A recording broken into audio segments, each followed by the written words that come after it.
ছাত্র রাজনীতি নিষিদ্ধ এই বক্তব্যের সাথে আমি একমত না। তাহলে কিসের সাথে আমি একমত? আমি একমত হচ্ছে ছাত্র রাজনীতির নামে যা করা হয়েছে, অর্থাৎ চাঁদাবাজি, টেন্ডারবাজি, গেস্ট রুম, বড় রুম, অত্যাচার, নির্যাতন, ইভেন আমাকে গেস্ট রুমে ডেকে নিয়ে আমার ফোন বের করে আমি কাদের কাদের ওখানে লাইক দিতেছি সেটা পর্যন্ত চেক করা হয়েছে। আমার ফোনে এই যে দাড়ি, সাদা সাদা দাড়ি একটা ছবি দেখার কারণে ছাত্রলীগ ধরে গেস্ট রুমে আমাকে ব্যাপকভাবে মারধর করেছে। এই জায়গাটা ছাত্রলীগ আমাকে পিটিয়ে রক্তাক্ত করেছিল। এইটা ছিল ছাত্রলীগের রাজনীতি। অর্থাৎ আমরা ছাত্র রাজনীতি বলতে যা বুঝতাম, এই যে আমাদের শিক্ষার্থীরা যখন আন্দোলন চলছে তখন 9 দফার কথা আসলো, 9 দফায় ছাত্র রাজনীতি নিষিদ্ধের কথা আসলো। কেন এটা আসলো সেটা আমাদের বিবেচনা করা প্রয়োজন। কারণ ছাত্ররা দেখেছে হলগুলোতে ছাত্রলীগ দখলদারিত্ব করছে। কোনো একটা আন্দোলনে শিক্ষার্থী সে অংশগ্রহণ করতে যাচ্ছে, ছাত্রলীগ তাকে ধরে নিয়ে গিয়ে যেমন করে অত্যাচার করা দরকার সর্বোচ্চ রূপে তাদের উপরে অত্যাচার করছে। বিগত সময়টাতে ছাত্র শিবির পছন্দ করেন বা ছাত্র শিবিরের কোনো কর্মী এই পরিচয়টা দিয়েও এই ক্যাম্পাসে কেউ আসতে পারে নাই। আজকে মেঘ এখানে খুব সুন্দর করে বসে আছে, কথা বলছে। ছাত্র রাজনীতি যে সময়কালটা আমরা বলতেছি, ওই সময়ে মেঘ এই টিসিতে দাঁড়িয়েছিল, তাকে ধরে এখানে মারধর করা হয়েছে। ছাত্রলীগের তৎকালীন ঢাকা বিশ্ববিদ্যালয়ের সেক্রেটারি এই মারধরের আয়োজনটা করেছিল।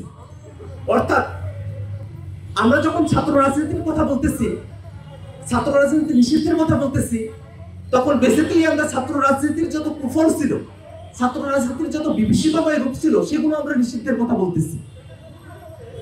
আমরা ওই সময়ের কথা মনে করি 2019 সালে যখন বুয়েটে আবরার ফাহাদকে পিটিয়ে হত্যা করা হলো, তারপরে বুয়েটে ছাত্র রাজনীতি নিষিদ্ধ করা হয়। আমি কোনোভাবেই ছাত্র রাজনীতি নিষিদ্ধ এই বক্তব্যের সাথে একমত না। যখন বুয়েটে ছাত্র রাজনীতি নিষিদ্ধ করা হলো, তখন সাংবাদিকরা যখন আমাকে জিজ্ঞেস করেছে, তখন আমি বলেছি যে সামগ্রিকভাবে আমি ছাত্র রাজনীতি নিষিদ্ধের পক্ষে নই।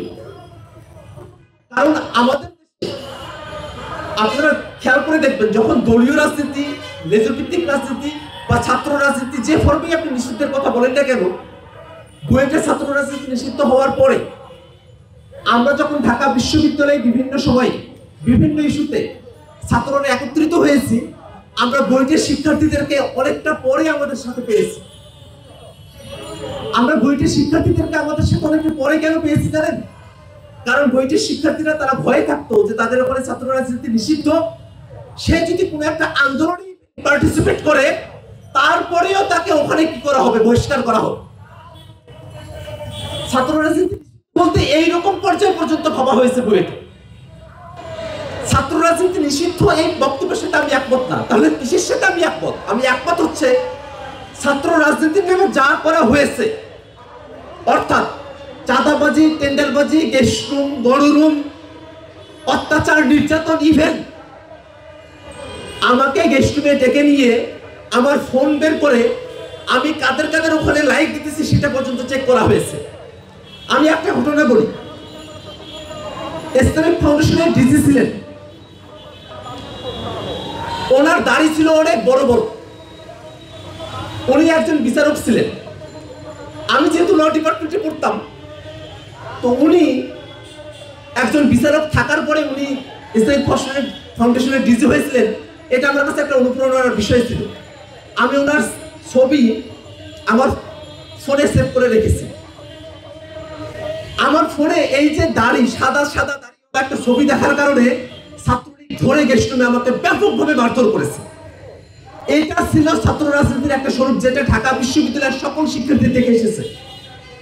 এই কারণে আজকে এখনই যদি আমরা ভোট দেই যে ছাত্র রাজনীতি নিষিদ্ধ করা হবে কি হবে না, ঢাকা বিশ্ববিদ্যালয়ের 90% শিক্ষার্থী ভোট দেবে যে ছাত্র রাজনীতি নিষিদ্ধ করা হোক। এটা হচ্ছে শিক্ষার্থীদের মনস্তত্ত্ব। এই জায়গায় শিক্ষার্থীরা ট্রমাটাইজড হয়ে এসেছে। তাহলে সমাধানটা কোন জায়গায়?